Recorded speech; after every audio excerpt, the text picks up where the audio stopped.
Welcome to our program on Kardec Radio.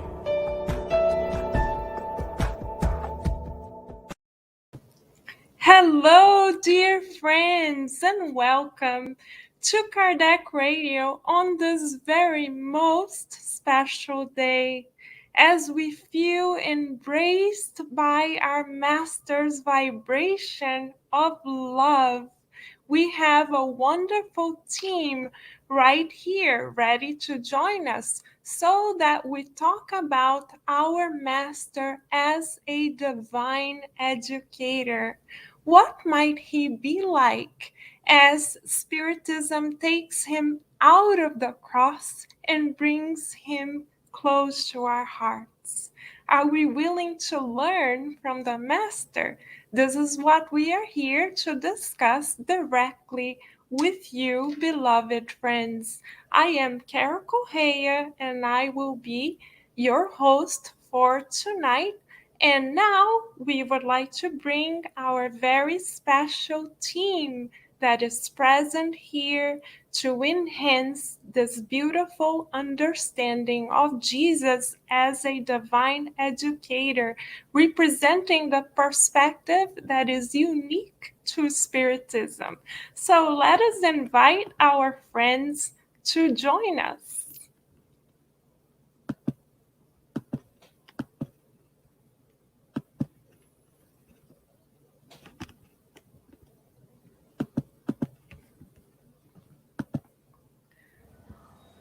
So, dear friends, we have here our dear Leonardo Vieira from the Spiritist Society of Baltimore joining us for tonight. Hello, Leo. Hello, everyone. Happy to be here with everyone and with this amazing team. Thank you. Thank you so much for joining us. And we have our dear Norah, host of Kardec Radio as well. Hello, Norah. How are you? Hi, dear friends. Grateful to be here, and Merry Christmas to each and every one of you. Thank you. Merry Christmas, dear friend. And we have Dan Assisi joining us directly from California, bringing the Master's vibrations of divine love from coast to coast. Hi, Dan. How are you? Hello, Carol. Hello, Leonardo. Hello, Nora. I am very excited to be here talking about such an important topic and such a dear figure, an older brother to all our hearts and souls. Absolutely. What a beautiful blessing. So now, dear friends, I will proceed with a short introduction to our understanding of Master Jesus as a divine educator, and then we will bring each and every one of you back to share and add more to the Spiritist understanding of Master Jesus' divine role as humanity's educator per excellence. So thank you, dear friends. We will see you again very shortly.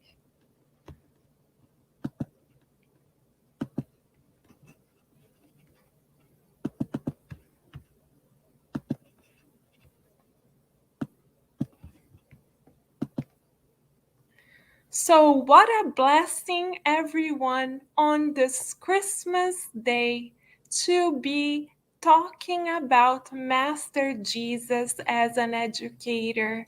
He is so unique as the purest spirit to ever set foot on the earth. His educational methodology is literally one of a kind. He educated and still educates us, one, by loving and by serving. When we take our beloved Master Jesus out of the cross, out of the moments of suffering that we may so well be aware of, we see a Master that is literally embracing, all embracing. As the depiction in the slide shows, Master Jesus is a caring Master. He literally walks alongside each and every one of us in our daily routine. 2,000 years ago, when it was not appropriate for us to demonstrate affection publicly, Master Jesus, says Humberto de Campos in the book Good News, caressed his disciples' hair as he called them onto apostleship. So tonight, as we celebrate the coming of the divine educator to earth, we can visualize each and every one of us, his calm, sweet, gentle, noble, and inviting voice, giving us an opportunity to join him as well. In the book Paul and Stephen by Emmanuel through Chico Xavier, Emmanuel confirms to us that each and every one of us have received a personal invitation from the divine educator to enroll in the curriculum of renewal of the earth. So let us, as we move forward through the night, visualize the Master approaching each and every one of us, caressing our hair softly, and saying to each and every one of us, as he did to the disciples, as reported by Humberto de Campos in the book Good News, would you like to join me?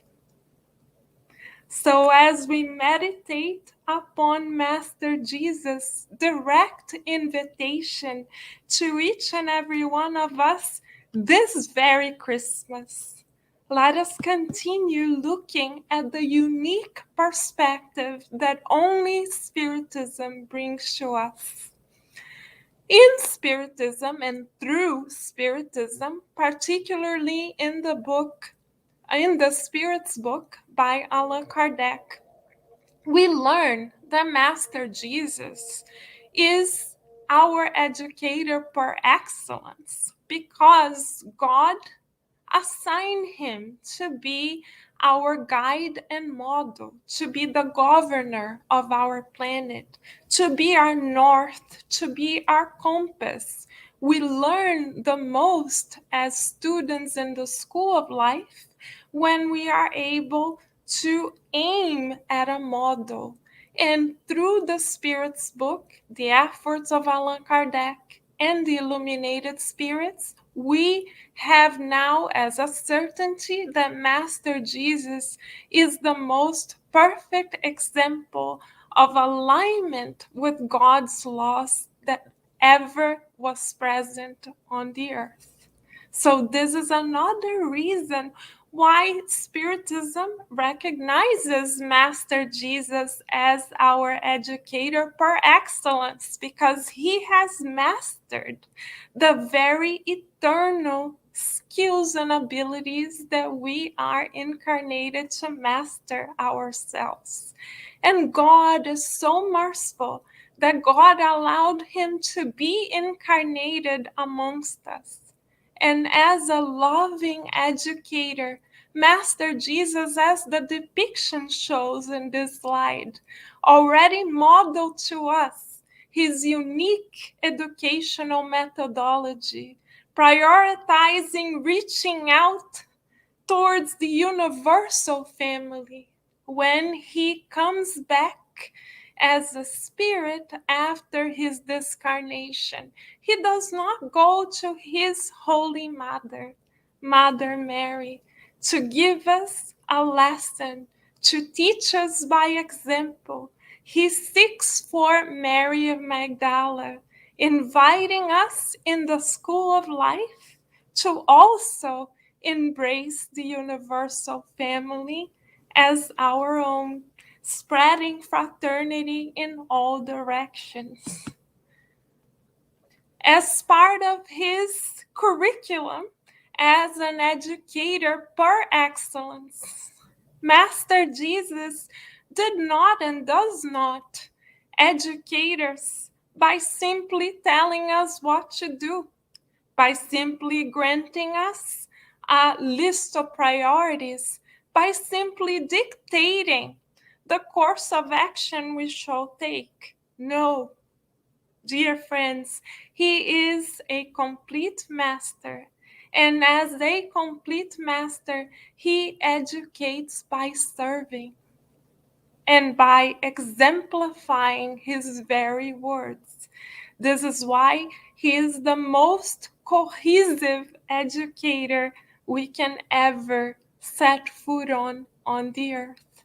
And as we see in this particular depiction, when he wanted to teach the disciples about fraternity, togetherness, understanding, peacefulness, and humility, he himself bowed before them and washed their feet.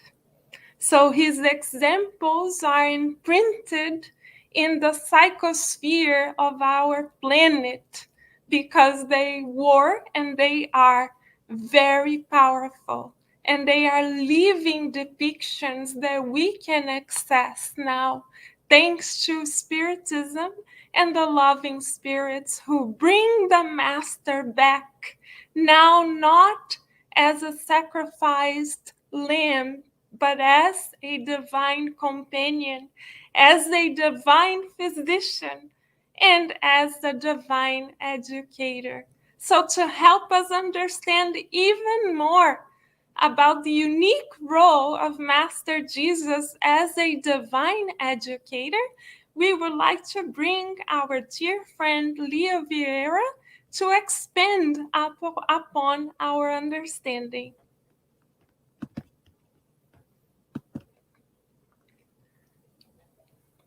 Thank you, dear Leo. We are all yours, willing to learn more about the Master. Thank you. Thank you, Carol, for this amazing introduction. Hello and Merry Christmas to everyone. Amazing moment for us to celebrate the togetherness, the be able to be closer to our master. As Carol said, not the master that we connect most often, which has a reason for, right? The master in the cross, but with other teachings that we receive through Spiritism and through the different Gospels as well. So we urge you to, as once more, as we said, taking him down from the cross, bring Jesus down closer to us through the teachings. And I am certain that many of you may agree with me when I say that no other than Umberto de Campo, Brother X, that we learn through Spiritism to bring these moments with our Master. That is, we get so close to him in other considerations, in other moments of life.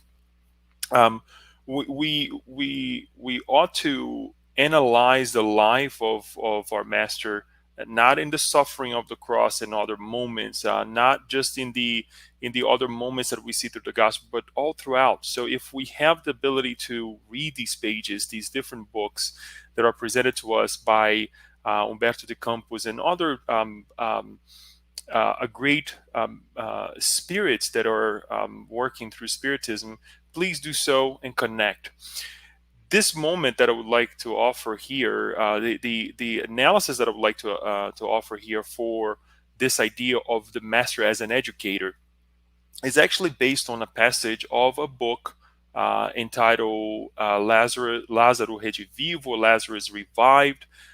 It's one of the chapters by chapter 20 of this book by Umberto de Campos through the hands of the medium Chico Xavier. It is also one of the chapter 25 of the book No Roteiro de Jesus, or in the Jesus script, for lack of better translation here. There was a book that was put together by Gerson Simões Monteiro.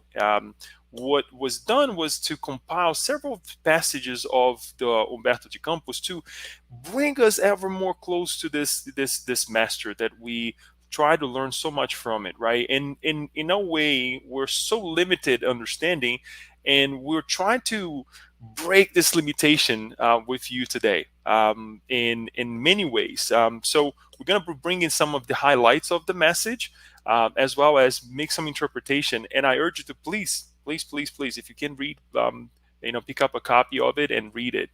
Unfortunately, I'm not so sure if it is in English, but I'll try to depict to you what this educator is in this message.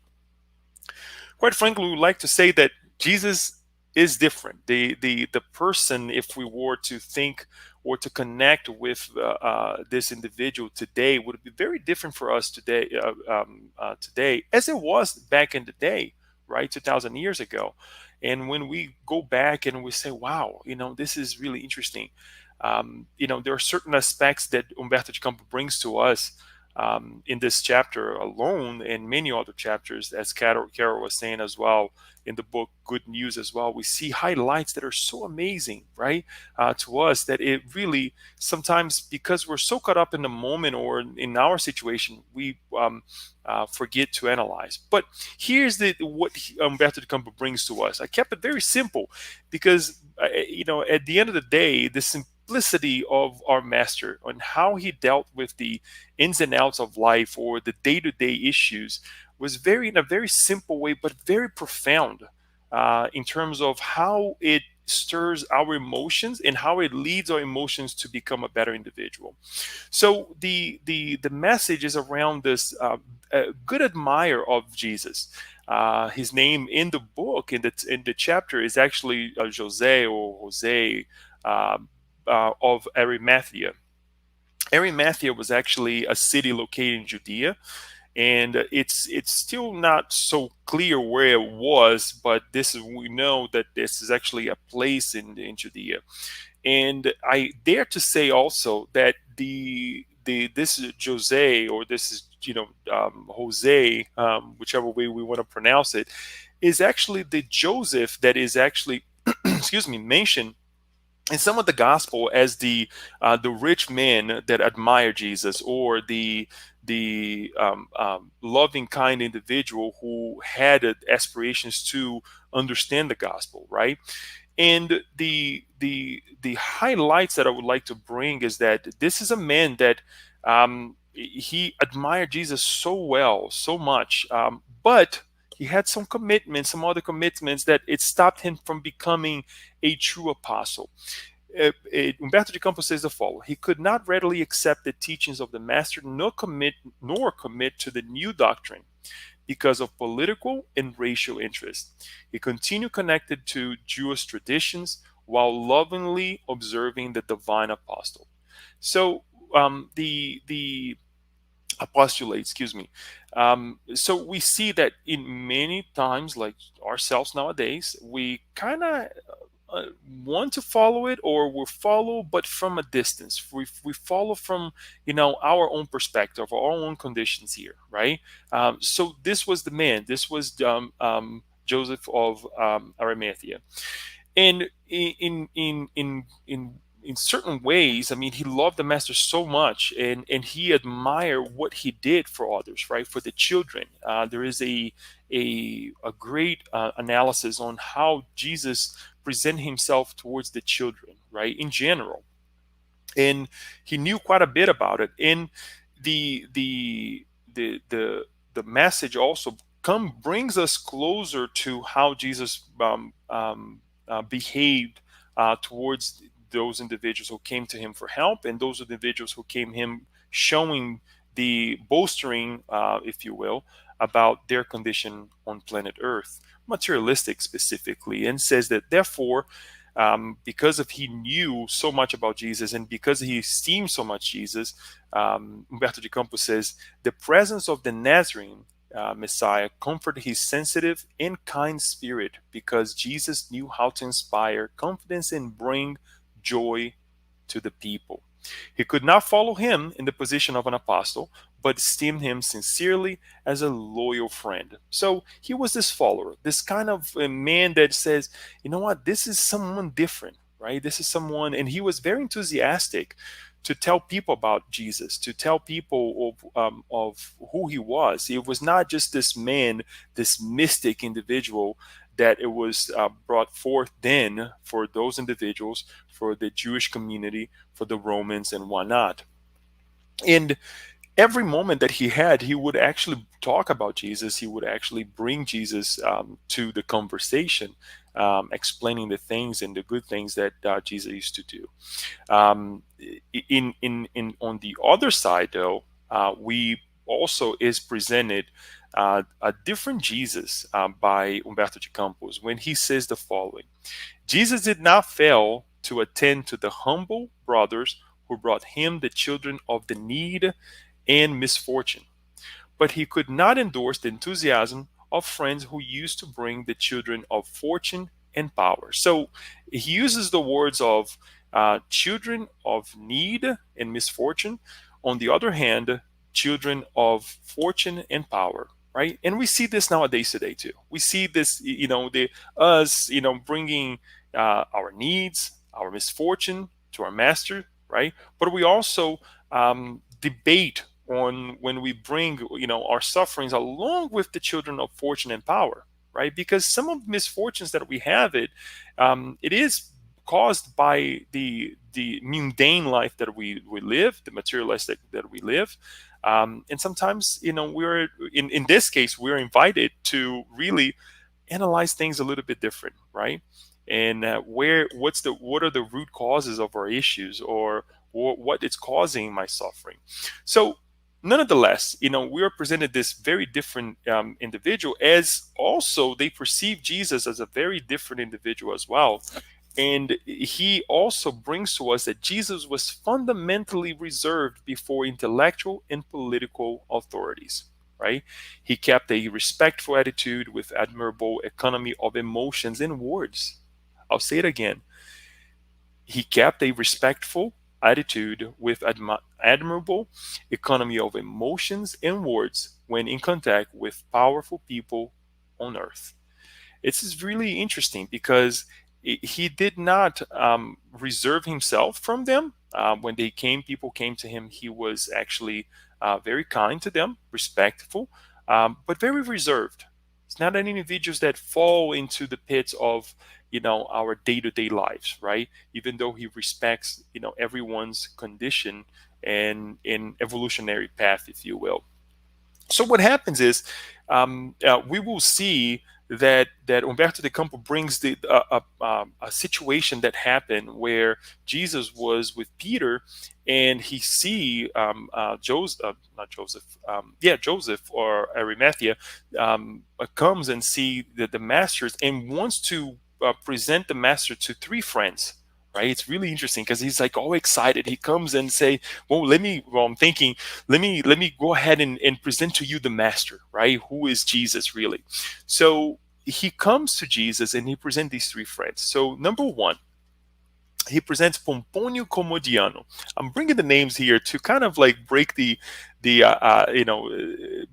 us, break the ice and bring us to the moment. And he says that, Pomponio, in this case, Joseph presenting to Jesus, that Pomponio was held an important position at the mayor's office, and he was responsible to the well-being of many families of servants of the Roman Empire who depended on his decisions, right? And then he brings number two, Flavio Graco Arcusio, also responsible for financial matters, and he was also a criminal judge with many, many responsibilities in the empire, the Roman Empire. And third, he brings Quintiliano Agricola, who was directly related to the emperor's office and also related to the well-being of the Roman Empire, with many, many, many other responsibilities. So he enthusiastically not only presented masters to them, but also them to the master, showing how important these individuals were for the well-being of society in general, right? And there was a kind of, let's say, a quiet moment in the air, and then the three individuals then kind of asked something to, or said something to the master. Pomponio came and said, "You're very different from our wizards, from the people, the fortune tellers, if you will. You are serious and sad. That was their perception towards Jesus. And then Flavio adds, my witch feels pleasure when I speak with her.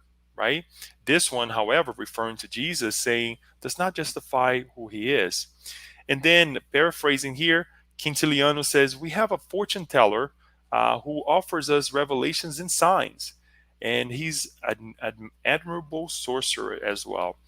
And Jesus, looking at all this, very um, um, calm and relaxed. And they were kind of worried about the whole situation, the moment. So much so that Joseph comes and says, Master, do you have a sign for our friends? Because, they were expecting something greater than just you sitting here, not saying anything and listening to what respectfully, but not saying anything. And then Jesus turns to them and says the following: they have already received the sign of the Father's trust, who for some time has given them the positions they occupy.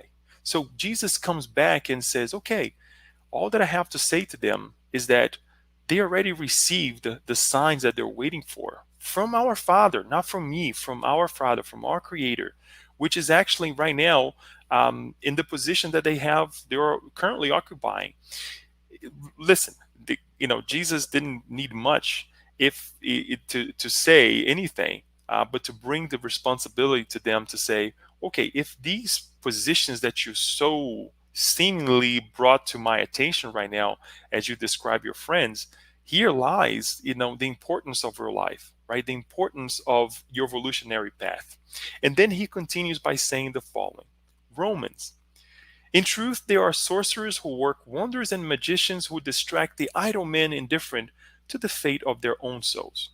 I, however, do not bring you temporary entertainments, but the solutions of the eternal interest of the Spirit who never dies. For useless amusements and pleasures, you have your circuses full of dancers and gladiators.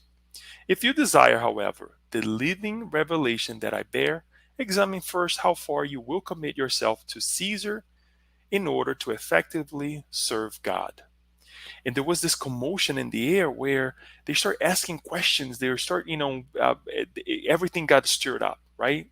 Saying, when they heard that he was not there to amuse them, he was not there to take care of the immediate matters of life that can be resolved in a way very easily. We respect those who are going through issues, difficult moments of their lives. We're not saying that we don't suffer.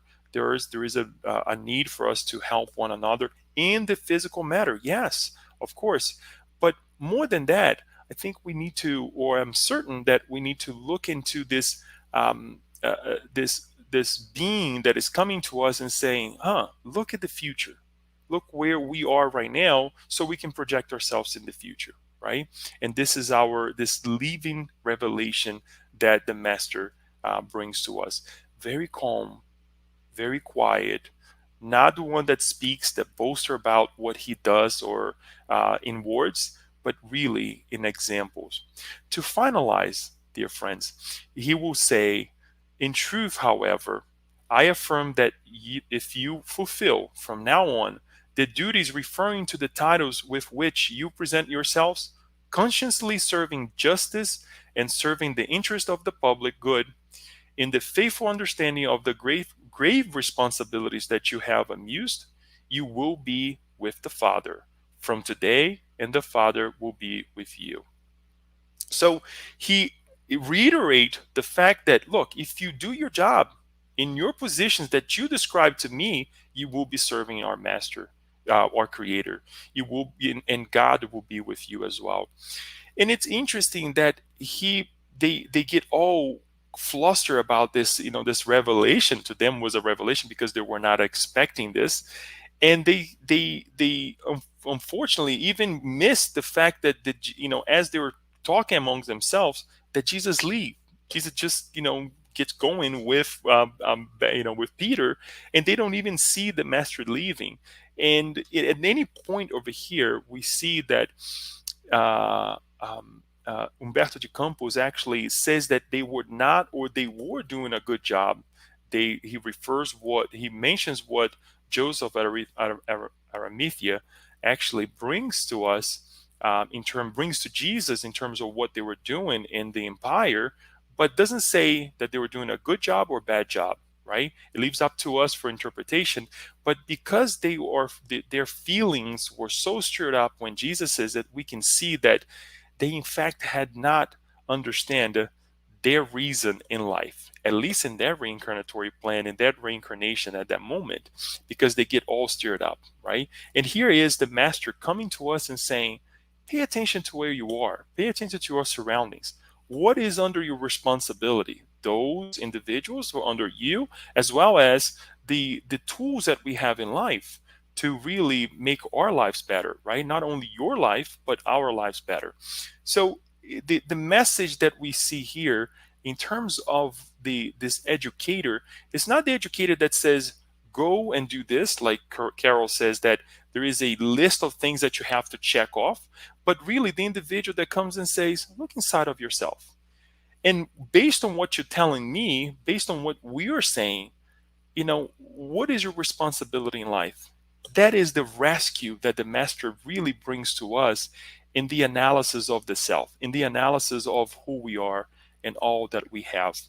So if anything that we can ask, if anything that we'd like to propose during this moment that we get closer to our Master Jesus, is as we get closer to him, is to get closer to ourselves, is to understand who we are. What is our purpose, right?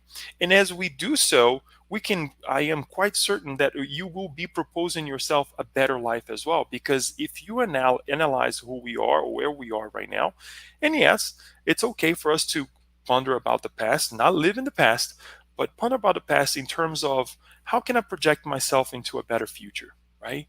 That will be of the utmost best for not only yourself, but for all of us around you, all of those individuals around you as well. Because as we as we're reminded by Roberto de Campos of one friend saying, let me present to the master, and how the goodness that he brings to me, and hopefully he'll bring this goodness to you as well. We also ought to do the same thing in our lives. Let me show you the master. Let me bring you the master. But with this internalization where we go and say, you know what is my position in life? What is your position? What can we do better? Right? So I think this is the message that we'd like to leave with you and in this moment of our lives.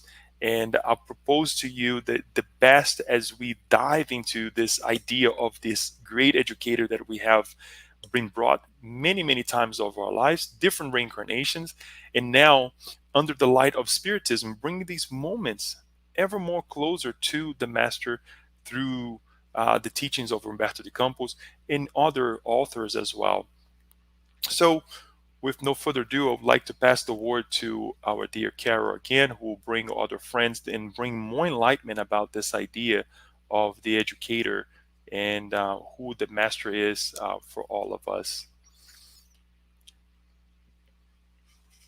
You're mute.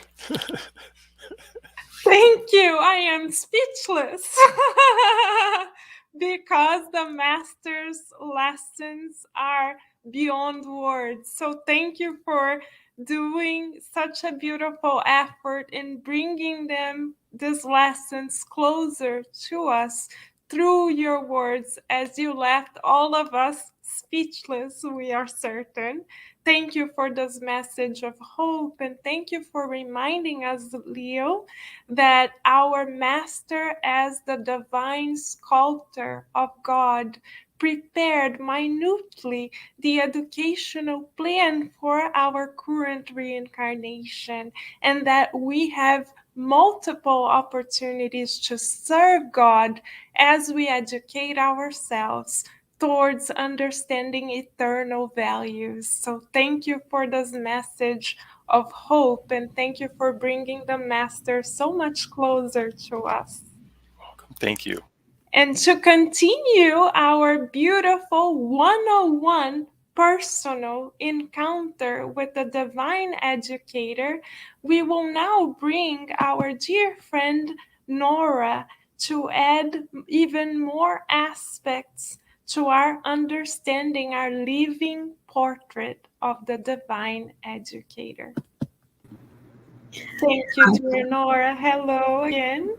Thank you. Thank you so much. What a beautiful message, you, dear Carol and Leo, with this thought, right? Let me share you the many ways that we can share Jesus. It's unbelievable. So Yes, thank you so much. What a blessing. Um, thank you. yes, I am going to share my slides. So, okay, there you go. You are the best. And so I have the typical teacher. Give me 1 minute. Is that showing, dear friend? Yes, I can't hear you and I can't see. Dear friend, can somebody tell me if it's showing? I can't hear you. Yes, it is showing. It's showing. Okay. Indeed. Thank Thank you you, dear so much, friend. Nora. All right, and I'm gonna have a timer because I can talk, and I do have my slides, and I teach middle school, so I kept telling myself you're gonna speak to adults, but you know that child in me is still there. So I have some color for us with the Christmas theme, which is so beautiful, and our part is coming from the book Good News, chapter 5, entitled "The Disciples" by Humberto de Campos to Chico Xavier, and this translation is available in the Spiritus magazine issue 29. And we look here to the side, it's Jesus, and then right next to it, have a little story, right? Because this happens a lot. Imagine this Christmas time, and a lot of us want to give something to our teacher. So imagine us, right, going up to the master and giving him a little ornament that we made for him that says, best teacher, right? That's the kind of Jesus that we are experiencing as a teacher in our classroom. Of course, this is everything that our dear Carol and Leo have said. It's all right here, right? The typical thing in this particular chapter. Jesus is outdoors. That's the what we're getting, which is very typical of him, right? It's not the typical inside of a classroom and in you rows, no talking, no interacting. Jesus was open to everyone. And he had these beautiful characteristics. He was approachable, engaging, knowledgeable, a specialist in his field and all the fields is Jesus, but creative, understanding, colorful, clear, consistent, enthusiastic. And I could have kept that going. I said, wow, these characteristics are beyond. But most interesting, I think, is who were those disciples? Who were those students that Humberto de Campos is telling us in this chapter? First, to think he chose the disciples from the open, right?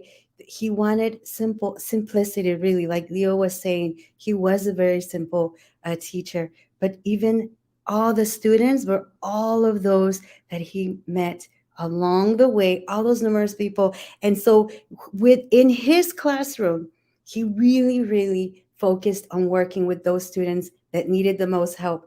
And those are hard, dear friends. As a teacher, let me tell you, right? It's so hard. And it's, if anything, it's something to appreciate that. But at the end, when you see a student grow, it is absolutely the most thing. So I can imagine Jesus working with us. We are that group, right? We are in that category, right? He's trying to help us. And just he has the curriculum set up. Every message, including this one, his objectives were always very clear and very relevant, right? We always have focus less on the material distractions and more on those inner meanings, right? And do we have assessments? All the time, except these are different, one of a kind.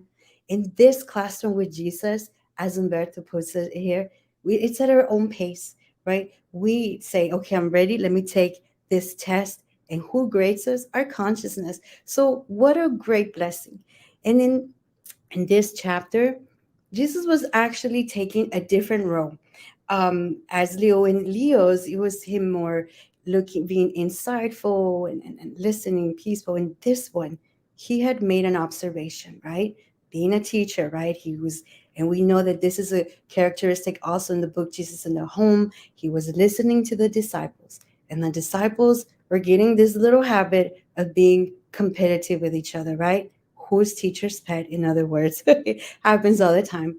And so Jesus keeps listening, and then he's like, okay, I need to come in the picture, right? And so he goes and he says, I want to say anywhere between 20 to 25 pointers, tips, and advice on how to become better disciples. And those are the ones that are broken down into 5 things.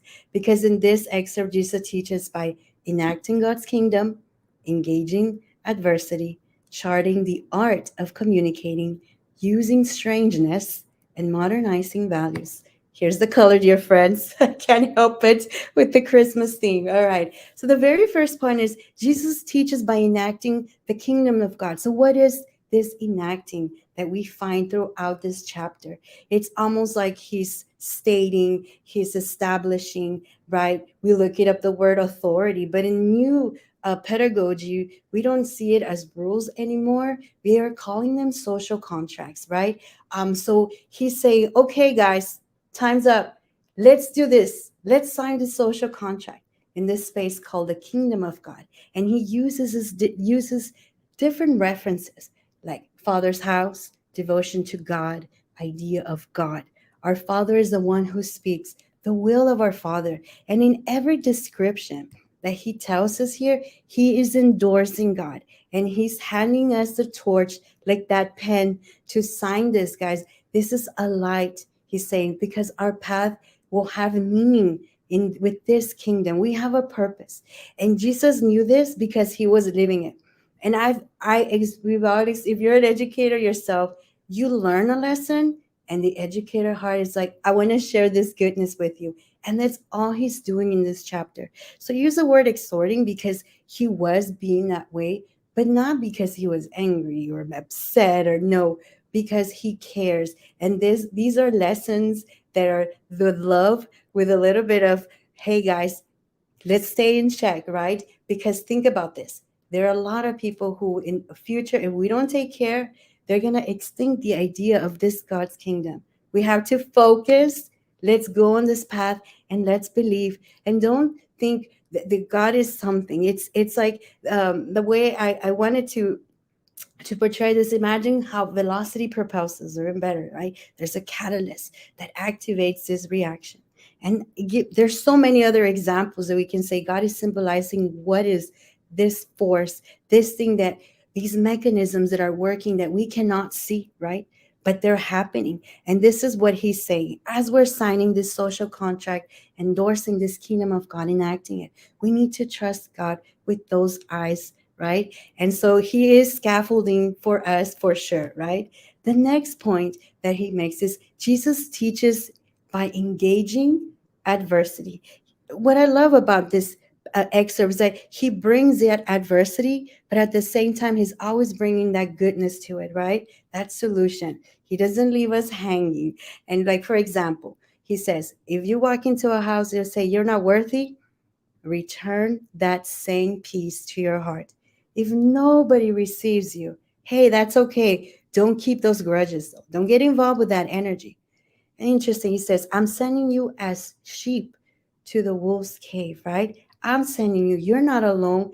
It's not by chance. There's a purpose when you find yourself amongst the wolves, right? He uses terms like shadowy days, fight in the world of, but you're fighting in the world for my name, excuse me. He uses days of painful humiliation, but then he puts, but my word will be with you and you will be inspired, right? You undergo suffering. You know what, guys? He's saying, I also came to earth. This is an educator thing. Think about this. Our teachers that have the most impact in our lives are the ones that say, I've been there, been there. I know what you mean. I know right now you're not understanding something. I was there, but hey, I studied. I did what I had to do and I got it. And we get so inspired by educators. And that's what Jesus does in this, right? And he says, don't be afraid. So engaging here, he's saying, don't walk away from adversity, but confront it. This experience is actually very freeing, right? Don't stay with adversity, right? You don't want that energy. Instead, he says, greet it, look at it in the eyes, speak it, command it, say a farewell with a grateful heart. We can be a father or a mother to our adversity, not the other way around. We educate at adversities as if we were the parents of that. Now, all of a sudden, adversity is not this huge monster or whatever, right? It's something that we have control over. And that's Jesus teaching us, right? The third thing that we can extrapolate from this is he is charting the art of communicating. I mean, the whole thing, we can go back to what Carol said and Leo and pick up all those in between the lines of how he was a master at this. But in this particular excerpt, he was very open, okay, guys, because he had it, the disciples were having this issue that they were talking amongst themselves. He's saying, go openly and spread the good, preach. And he says, speak my word will be with you. But the most beautiful thing, it says, our Father is the one who speaks in all of us. And he also comments, do not infiltrate the centers with poor discussions, right? And again, this is a canvas, I say it, of language modalities, colored in tones of peace, harmony, and love, right? But interesting, when he says, our Father is the one who speaks in all through us. So what filter are we using? He's giving this lesson, right? Are we capable of using this other kind of language, knowing the responsibility? We're held accountable. We know this, right? We know that this is special. Our Father, it's God, the energy, he, she, it, alive, whatever we say it, what's coming through us. And we are misalign ourselves a lot of the times, right? When we are not using that language that God created us to be manifesting, right? But when we start having a deeper understanding of this, he says, right, it starts within. We need to communicate within ourselves, right? Talk to ourselves nicely, with respect, with love. Tell yourselves every day, every mechanism that's working inside our bodies, wow, I love you, I respect you, I honor you, thank you so much, right? And not only on that aspect, but once we work with ourselves, he's saying our communication improves, our relationships, talking with love, patience, tolerance, inspiration, faith, etc. The fourth thing, and I think that Leo had touched on this, Jesus was not, it was very normal. Jesus taught by being strange or using strangeness, right? Let's look, the wide road versus the narrow road. Search for sheep that got lost from our Father's house. I'm sending you to a cave with wolves, but be like a dove and prudence of snakes. Help build a kingdom on my Father and spirit of these creatures. Organize a bag of cooperation. And then he says, lay the body and soul in the hell of consciousness. You're like, that's really strange. But that's Jesus. And he mastered how to use this strangeness for a deep, deep lesson. I think, if anything, this is the part where it's just like we need to step back and say, what are these lessons do? And in actuality, it's helping us step out of our comfort zone, right? Because if something is a little different, unique, it's strange. Some people, I know, right? They're too afraid to step into that. But if we like to be outside the box, out of our comfort zone, we're okay with that. It's almost that symbolizing. So that narrow road instead of the wide, yes, we might take less in that narrow road, but at least it's more meaningful, right? Searching for a sheep that's lost. Have we ever thought that it's us finding ourselves through that process, right? Sending us as sheep to a wolf's cave. It's a challenge for growth. It's not because, okay, we're going to be punished, right? He's reminding us that this is because we're already there. We have conquered through all of our lives and all these reincarnations to be in a place so we can come out stronger. He talks about building a kingdom of Father. It's not a physical place, but it's those vibrations every day that we build together as a spiritual community, right? Talking about this bag of cooperation, right? And so it's not a bag with change or makeup, phones, keys, whatever. We put books in our bags, right? But it's having these compartments of cooperation. In other words, every life, every experience, every day, every thought, anything that comes to us, we pick that up, but in the spirit of cooperation, right? And the last thing, when he's talking about this hell of consciousness, right? It's reminding us it doesn't stop. We're eternal, we're soul. So it's going to be up to us what we do with this energy. So when we start to love this strangeness that Jesus used in his curriculum, we start to see it's unique and that our quality of life goes into independent thinkers, free birds, dreamers, and etc. The last thing is Jesus teaches by modernizing values, right? Work to heal. Like I always, when I was reading this, like, you know what, Louis Hay or some other authors that we have, like they're already, this is coming from Jesus. Nothing's new. It's just modernized, right? Work to heal, enlighten other spirits. Do not display gold or silver because the treasures are most beautiful treasures are the simple ones. The worker is worthy of support. It's not about money, right? Organize, cooperate. So he's using all these terms. And when we think about this, modernizing something, it means it's still applicable today, which is unbelievable when there's a teacher that can tell you whatever message it is and it like fits in every spot. I still remember some of my powerful lessons were from my elementary teachers that they told me something and I'm here. I'm not going to say my age, friends, but it's been a couple of years and it's like, wow, that stays with me. And this is the kind of Jesus that even though he spoke a long time ago and he's talked about those values, he they're still in today. I always use the word minimalist. Again, it's very simple. There's not this complex thing. But the most powerful thing to remember is that these values that he's teaching us and he was trying to convey to those that were around him in chapter 5, right?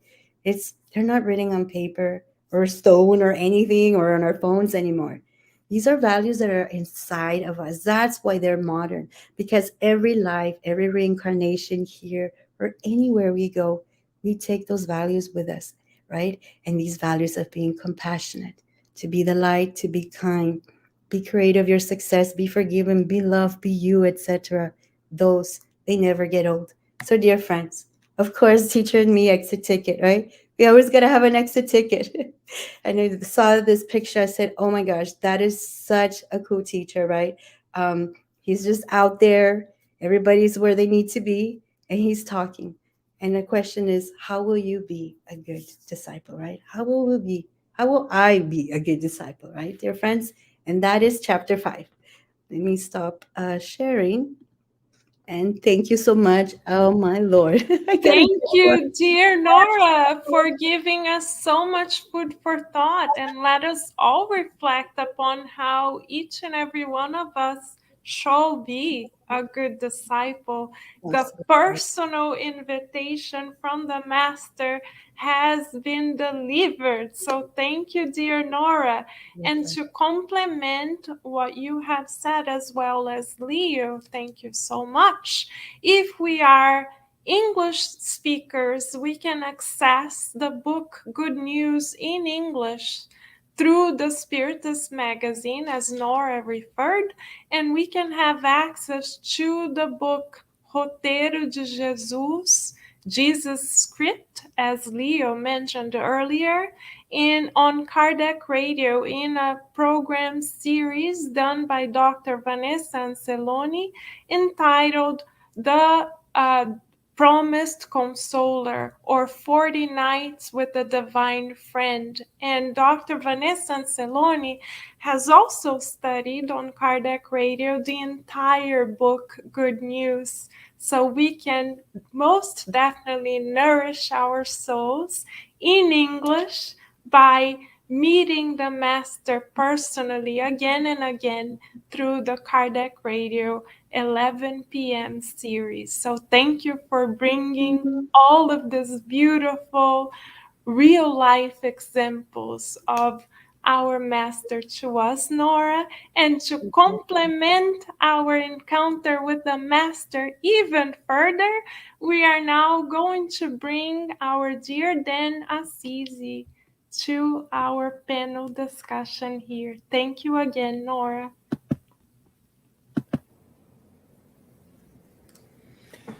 Hello, Dan. Thank you for joining us. We are all yours.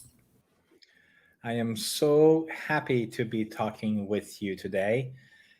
Isn't it wonderful that we have a chance to talk about this incredible teacher that had spoken to our souls more than 2,000 years ago?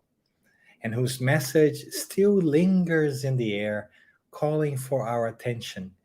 And we have so many different ways and so many different manners in which we can interpret them, understand them, embrace them. It's just really a beauty. And as I was hearing our friends talk here today, I was just reminded of the diversity of beauty. You heard Leo brought you a perspective, and Norah talking about the same topic, bring you a different perspective. And today I want to do that as well. I want to invite you to consider 5 different areas in which the Christ, this incredible figure that I like to call sometimes our older brother, has really changed, has used to really change the way we do things. But first, I want to acknowledge that what we are talking about here today is not the Jesus of a religion. It's not that image that perhaps we have received from other people. It's not perhaps the figure that we have heard of through other means, but instead, this incredible spirit, this incredible conscience, so elevated, so pristine, so kind and loving that sometimes challenges our understanding. And because of that, it gives us so much to consider, but also makes it so hard for us to talk about in just 15 minutes. But no doubt, when we are able to peel away the varnish of other people's perceptions about what Jesus is and start to dive into our own search of what this incredible soul has left to us as a legacy of love and kindness, we discover wondrous things. And you heard some of them today. And I want to call our attention to the manner in which this Jesus, this new Jesus that always talked about change, really brought us. Well, I think that one thing that I want to call out that sometimes we forget in general about Jesus, is that look at that. My computer is going crazy over here. Of course it is. My apologies. Oh, even Siri is apologizing to me on my watch. Look at that. But what I mean to say is that what fascinates me from the beginning is that Jesus, as a teacher, always asked questions. He never came forward with answers. Whenever somebody approached him, he took a page out of that good old Socratic method and he asked people questions. What would you have me do? What do you want of me? Who do you think I am? What do you believe in?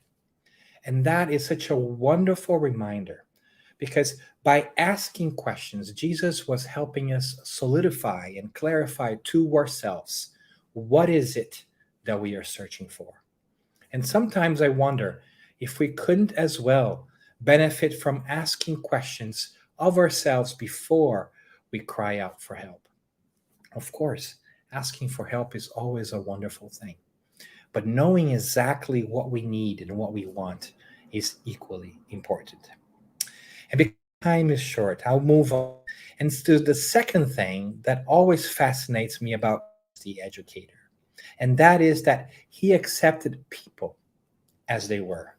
And we are talking about everyone and all kinds of people, which seems such a simple content and context for us today, but 2,000 years ago was nothing short of revolutionary. He spoke to the Samaritan woman at Jacob's well, and when men were not allowed to talk to women, much less across different segments of society. He spoke to tax collectors. He spoke to, which were not very well liked, by the way. He spoke to fishermen. He spoke to centurions and soldiers. He spoke to politicians. He spoke to everybody and treated them much the same way. And that is such a beautiful thing that sometimes we must ask ourselves, are we also opening to talking to everybody and treating them equally? We know we want to, but are we doing that? That's a beautiful thing that as a teacher, he has left us with to ponder and reflect on. And the third thing, because we get going, because our time is short, is that he spoke to people's level of understanding. You see, Jesus was not just incredibly knowledgeable about the spirit, immortality, this world. But he was also an excellent communicator. Norah alluded to the idea of the strangeness in his speak. But the truth is, he knew who he was to, and he found ways to connect with people in a manner that would sink into them, that would be relatable to them. So he spoke to them in words that they would understand. And sometimes that meant using stories because we were not yet prepared to fully understand the beauty and the greatness of these concepts with us. So he gave us a gift that would withstand time in the shape of stories that we can keep close to our heart. And later, as we grew in understanding, we would be able to unpack and understand.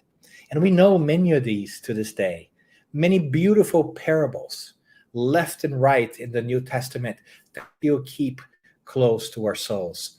The parable of the talents, the parable of the prodigal son, so many of them. I think we all know one that we like, don't we? And so Jesus' ability to speak at our level of understanding is nothing short of incredible because it is his way as a teacher to understand that what was most important was not what he knew, it was what we needed to learn.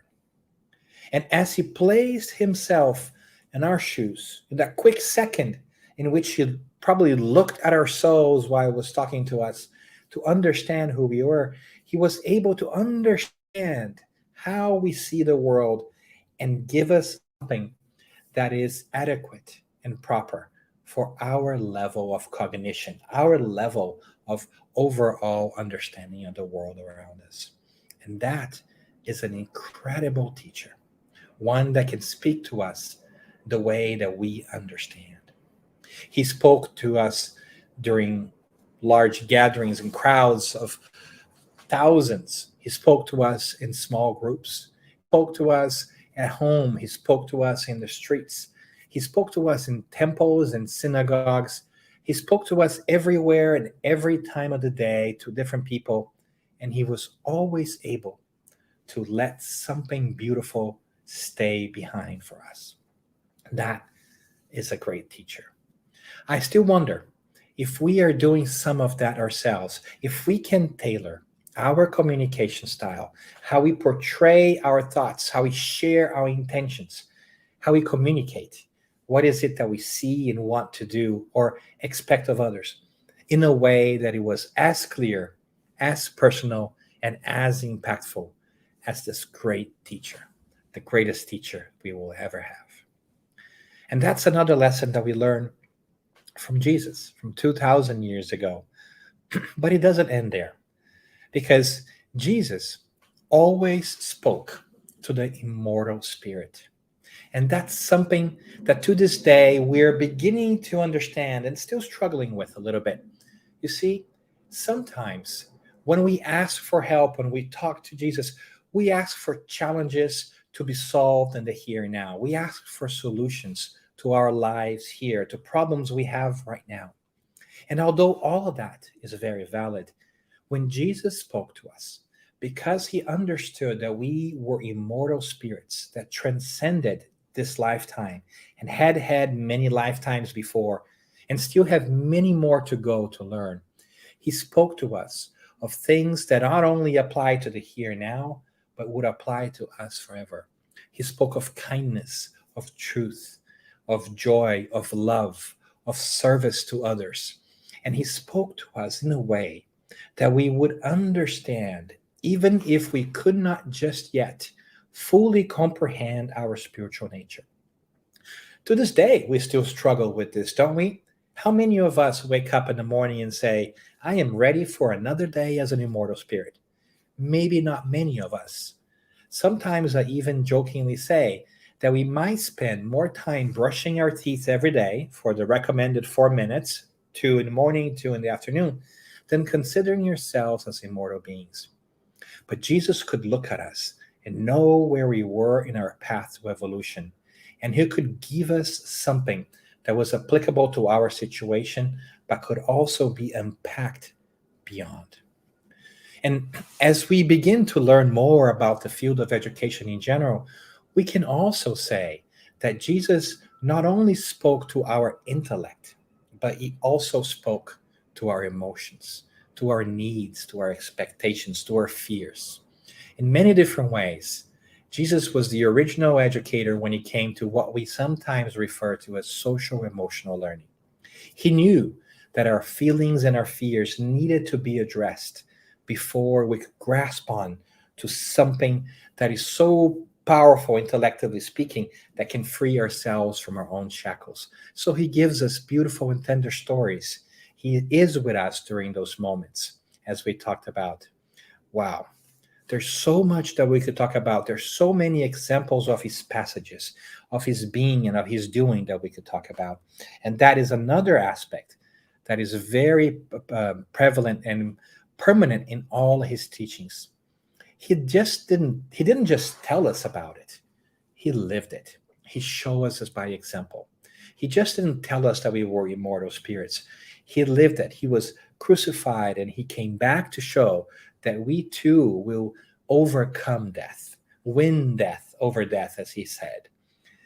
He literally demonstrated to us what it was to live rightfully and live justly. He didn't ask us to do anything that he himself was not doing. That is the true meaning of a teacher, of somebody who demonstrates and shows how to do it and not just tell us about it. But in short, there's so many different ways in which we can speak about Jesus' incredible talents when he came to be a teacher. And you have seen that today in many different ways. There's so many resources that you can go back to. You heard Leo talk about some books. You heard Carol talk about some books. You heard Norah talk about other sources. We have books from the Spirit Neo Lucio about Jesus. We have books from Emmanuel. We have books from one of my favorites, Amelia Rodriguez. We even have books about from a not so well-known author called Vinicius about Jesus in education. All of those are so beautiful and so wonderful. But the question that remains is whether we can find space in our hearts to let it all sink in. If we can find a time to reflect on all these teachings and act as he did, follow in his footsteps, to find the joy that it is to be with others, to ask questions of ourselves about our lives and that which we want, to accept people as they are and treat them equally, and to speak of them in a way that they will understand, that spend time thinking about how can we best communicate our ideas, not so just we can get our word out, so we can get our way, but that people can comprehend what is it that we truly wish and want for them. And of course, to remind ourselves that we ought to think about ourselves as immortal spirits, the essence of which will never cease to be. And that is such a beautiful and liberating topic. And that, I think, is the greatest example that he has come to give us, to constantly remind us. And this is something that we are reminded over and over in Spiritism as we study spirit communication, as we talk about reincarnation. And that is the fact that who we are doesn't stop being when we die, and that those we love continue to live on even after they pass from this physical realm, and that we can communicate with them, and that we can be certain of their love for us and our love for them. And that unites us in ways that is hard for us to truly comprehend if we don't make space in our hearts to hear the message of this incredible teacher that continues to teach and educate us through the ages, not only in an intellectual way, but also in an emotional and spiritual way. So as Christmas approaches, I am so thrilled to be able to be here with you, hearing about these great stories, thinking about the ways in which Jesus left his message of liberation and change to all of us, and which beckons us to consider our immortal spirits and the beautiful journey that we all have in front of us as siblings trying to follow in his footsteps. Thank you, dear Dan, so much for bringing about Master Jesus's unique educational methodology so beautifully. We have all been given so many divine instruments tonight that hopefully our very own hearts shall become a divine manger in which the Master shall flourish in his most divine potentials that shall emerge in ourselves as immortal spirits. Thank you, Dan, for reminding us of so many treasures brought to us by Master Jesus and that continue to sustain us to date. We would like now to bring back our dear Leo and our dear Norah as well for our Q&A session. One more Christmas gift provided to us by the one and only Divine Master. So we would like to ask one particular question to each of you, beginning with Leo Vieira, since he was the first to bring a beautiful depiction of the Master, bringing Master Jesus to our personal encounter.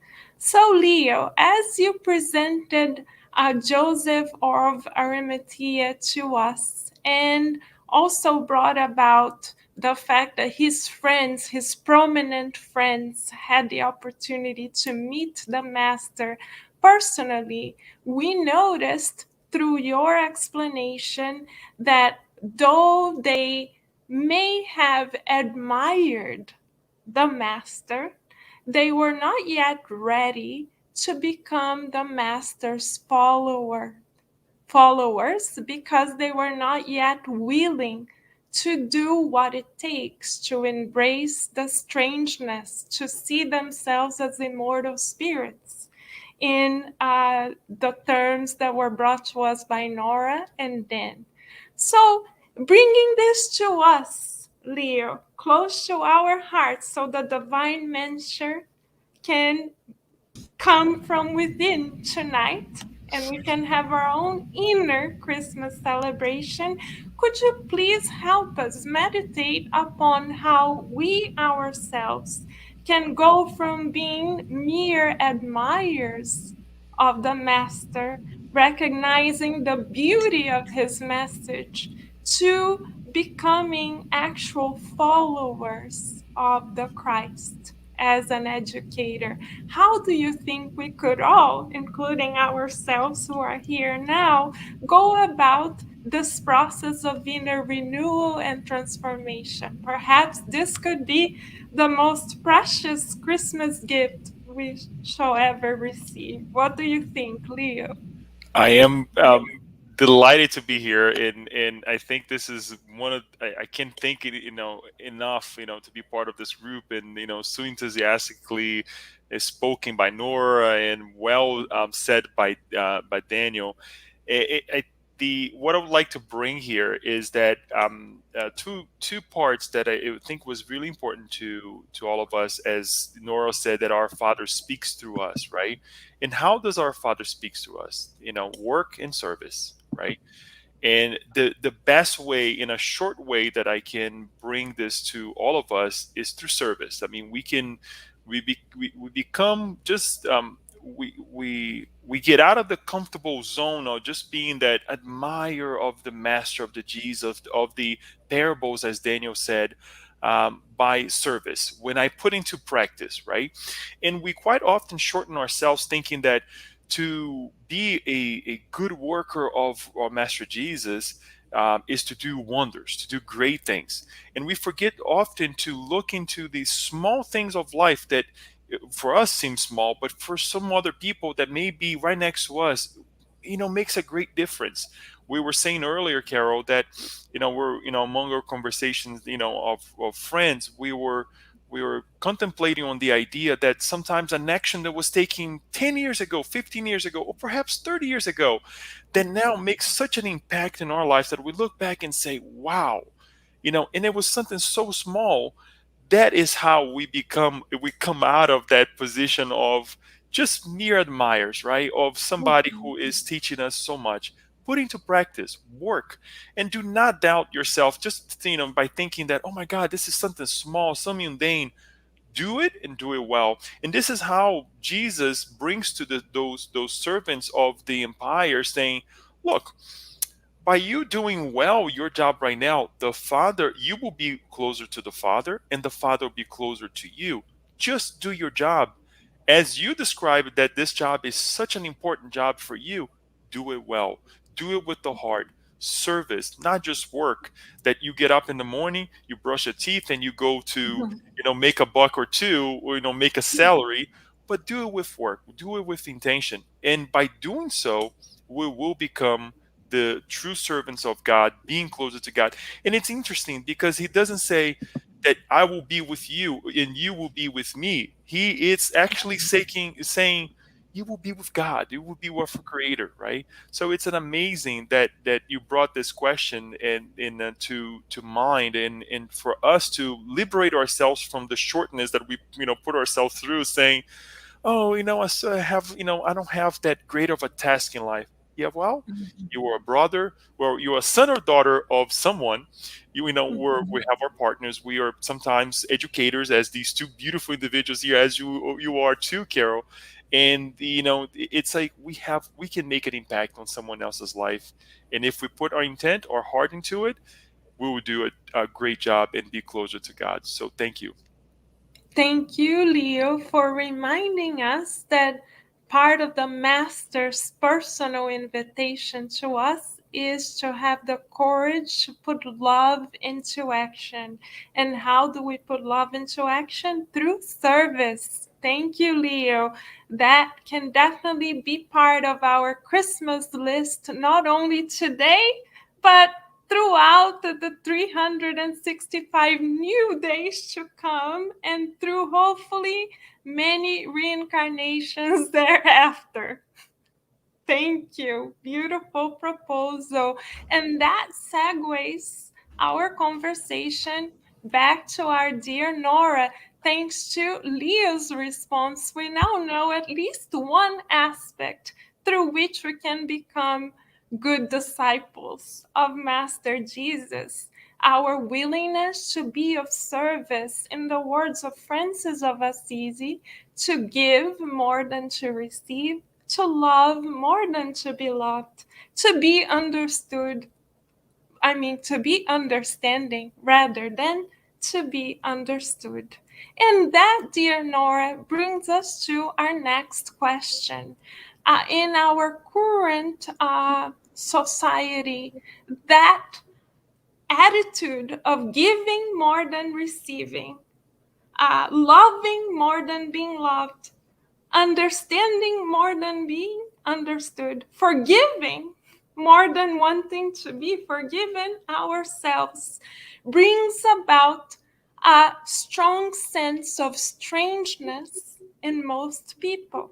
It would cause most of us to feel as outliers, as did Master Jesus. Our dear Dan described beautifully the many ways in which Master Jesus broke the societal protocols and got out of that time's comfort zone, so to speak. However, as Leo brought about, if we still want to follow the Master, we are still to be invited into that zone of strangeness. So, dear Norah, how shall we strengthen ourselves this Christmas and beyond to travel through the road of strangeness, or in other words, the narrow road? Dear Norah? What a question. But you know what's coming to my mind right now? Mm-hmm. It's finding that group, right? That support. Because all of a sudden it's like, wait, if it's me, and then I find someone and it's two of us. And then before you know it, it's three or four. Oh, it's no longer strange. And so I think that it's a gift for us to be in that vibration as much as we can, to find a group. Because I remember, for instance, the greatest gift that we have really here in the States, right, is spiritism. But I live in South Texas, and I am in that strangeness. And talking about spiritism is not like, for example, even some of you here in the States, in this bigger city like California or New York or those areas, it's normal, right? But here it's like, how do I do this? And so sometimes too, if we're in a place where we cannot find that group, can we be creative, right? That's the thing. Can I make a compromises, not of our faith or our beliefs? No, I'm talking about like having those conversations. It's like, I want to find people who have a faith-based conversations or life. And I have friends that are from different spiritual backgrounds, denominations, and we can sit down and have a talk. And when we talk, I tune in to their, as much as I can, to their energy, to what they're saying, and then learn from one another and realize that these messages that we think are strange, in actuality, right? Just like Dan said, they're not really that strange. It's just that people say them differently. But so that's another thing. So we find our tribe, but if we find ourselves in a place, we, like us here, but then eventually we find a group, and before we know it, it keeps spreading. And that's this Christmas spirit, right? We spread joy. Absolutely. And what you said is a beautiful reminder to us that Master Jesus isn't exclusive of Spiritism. His message is most definitely universal, and it shall remain for centuries to come, because he is our guide and model, no matter our denomination. In Spiritism, we are so fortunate because we have real life accounts of his attitudes, choices, words, interactions, everything. So we are very fortunate. But he is present in whatever heart makes room for him, as Dan so beautifully reminded us. Thank you, dear Norah. So now we move to our dear Dan, and we are going to revert one of your questions back to you, Dan. How shall we, this Christmas and beyond, learn or become more willing to make room for the Master in our hearts, hoping that we can symbolically carry a manger inside of our very own spirits, since, as you reminded us, we are indeed immortal. So how can we build this immortal, eternal alliance with the Master in our hearts? Wow, I love it, and I love that I love that this part of the year we can feel the vibrations. We can feel Jesus closer to us by virtue of seeing it everywhere. We see Christmas trees, we see mangers, we see gifts, we see strangers being kinder to each other, even in the midst of all these challenging times that we live in. So I think this is the perfect time for us to take a moment to reflect upon this incredible figure we call Jesus. So, who is Jesus for us?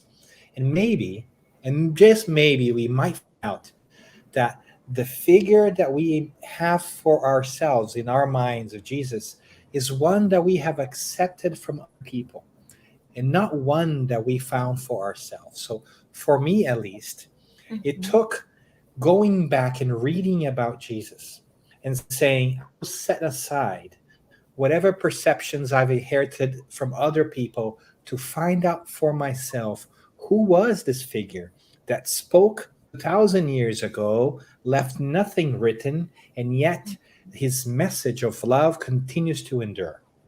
It's a wonderful moment for reflection, for us to reinvent all these things, because I think that in a roundabout way, we have dressed Jesus in clothing that does not belong to him, that is not his.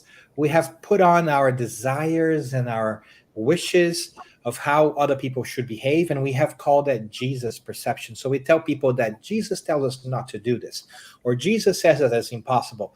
We put words in Jesus' mouths, and I think that we have passed it on culturally and socially to other people, to a point that sometimes speaking about Jesus turns people off. And that is such a shame and such a lost opportunity for us to rediscover that authenticity that Norah was speaking about, right? I think that when I heard Norah speak about strangeness, I totally connected in my mind that feeling of when you think that somebody is strange because they are just different. But once you know who they are, that's no longer strange. It just is them. It just is. And you accept that for what it is. So I'm hoping that during this Christmas, we will have the time to stop and reflect and just make space in our busy lives, maybe looking at our Christmas tree, maybe looking at a beautiful scenery, whatever inspires us to just be and say, who is this Jesus that I know? And how do I know about him? And what does it mean to really want to follow in his footsteps, to be Christian, or not denominationally Christian, but to be more Christ-like? What does it mean for me to make space? What would it take? Those are scary questions, Carol. Yes, Those are really indeed. hard questions Mhm. because the bar is high, right? And I think that, I didn't speak about this, but teacher was the only title that he took on, that he accepted. And the Gospel of John, the 13th chapter, we're going to see when he's washing the disciples' feet, he says, Teacher and Lord I am. That is true.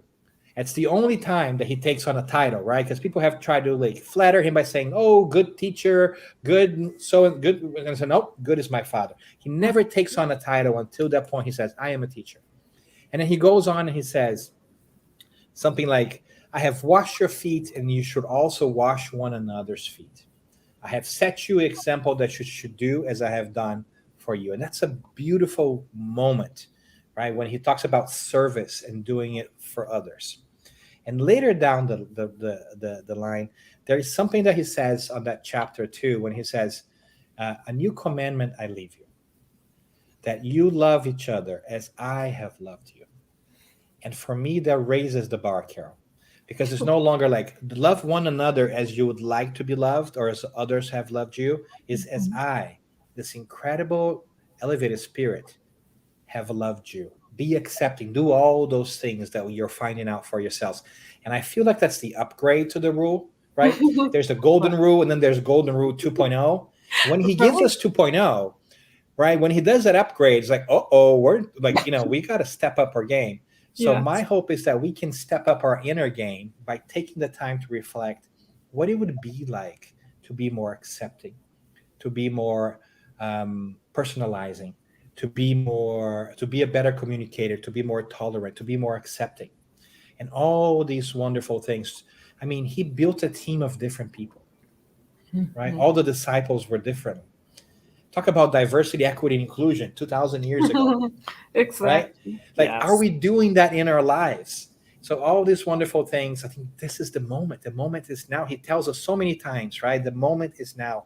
Let's do that. So my wish for myself and for others is that we may spend time with him this Christmas. 5 minutes here, 10 minutes here. It doesn't have to be formal. It doesn't have to be long, but just sit and let that into our hearts. Because I think once it finds our hearts, it also goes to our minds. So Mhm. I'm very excited about Christmas. I love Christmas. My Christmas tree is already up. I hope your Christmas trees are up too, just because I love Christmas trees. And if it is, send me a picture. Mhm. But that's my wish for all of us. What a beautiful proposal, then, for all of us. And we hear a common denominator amongst ourselves in this panel, that we are being invited by the mentors on high to build our very own relationship with the Master. Because the Master most certainly has given us our personal invitation. And 2,000 years later, we are now receiving yet another opportunity to embrace this invitation. We are today reminded that he was born on the earth, incarnated on the earth, to personally say, would you like to be my disciple?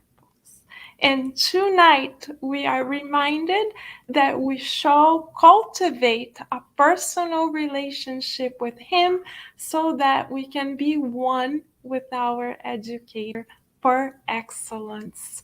Thankfully, through Spiritism and the mediumship of Chico Xavier, we do have personal accounts of the Master that are shared with us in English in the Spiritus magazine and Kardec Radio. We will post the links of the programs conducted by Dr. Vanessa Anceloni in the past so we can immerse ourselves in this personal encounter with the Master as then proposed. So, to set the final tone to this beautiful Christmas gift that God the Creator's grants, we would like to end this program with very gifts that the Master has brought to us. These gifts that we are going to mention come from chapter 8 of the book Good News, also by Humberto de Campos, through Chico Xavier. In this particular chapter, entitled Take Heart, Master Jesus meets with one of his most loving disciples, as described by Humberto de Campos, Bartolomeo. And Bartolomeo is showing signs of depression, as we may as well, given the challenging circumstances that globally we have faced. But Master Jesus answers to Bartolomeo sadness and distress in this following manner. Let us hear his words. And of course, we cannot do justice, so forgive us for our limitation, but our intention is to share. Master Jesus says to Bartolomeo, as he does to all of us, Bartolomeo, have you ever heard of good news that does not bring joy? And Bartolomeo then says, oh, you are right, Master. We hadn't thought about that. And my Master proceeds by saying, every follower or disciple of the good news shall cultivate in their hearts 3 pillars. Number 1, courage. Number 2, hope. Number 3, joy. So let us all visualize our very Master coming to our homes tonight, dwelling in the manger of our hearts, and bringing us the very gifts of courage, hope, and joy, which He personalizes to date. And let us believe that we shall carry the torch forward, not because we are as He is, but because our divine light is also meant to shine as we follow His examples as children of God. So we wish everyone many beautiful Christ-conscious, Christ-inspired, Christ-illuminated blessings. And we thank you, dear Leo, dear Norah, and dear Dan, for bringing the Master so much closer to us. Thank you, dear friends. Would you like to share any closing words, Leo, Norah, or Dan? I would just like to say thank you and Merry Christmas to everyone, and we hope that we can multiply these teachings, through our actions, and as Nora has reminded earlier today, we have been called to this social contract, right? It's a beautiful social contract, that we're partaking right now in any moment of our life. So I think this is the calling for us to change, and as you said, Carol, we have every single day 365 days, 365 pages, right, for us to turn and start over and Yeah. do well with our hearts. So Thank you. We hope everyone the best. Thanks. Thank you, Leo. Nora? I just want to wish everyone a Merry Christmas and thank each and every one of you here for sharing this moment together, this energy, us here and you, dear friends that are watching. Thank you so much. Yeah, I mean, what else is there to say, friends, after these two smart people over here said it already? And what Carol mentioned, right? What kind of news, good news, does not bring joy? So here's to us, allowing some joy in our lives and in our hearts, even during difficult times, to celebrate that who we are and what we are will never cease to be, and that we are only going to continue to grow and get better. And all of people around us will as well. Isn't that beautiful? Let's remind ourselves of that. And I think that's what Christ brings to us. It brings to me in this season when I feel a little bit closer. I am so thrilled to be able to have another Christmas here, another opportunity, and to be talking about important things with the three of you. Thank you so much for having me, and Merry Christmas for everyone who's listening. Yes, Merry Christmas to everyone. Let us enjoy our personal encounter with the Master and stay tuned right here on Kardec Radio because, of course, there's always more to nourish our souls. Many blessings and Merry Christmas, dear friends.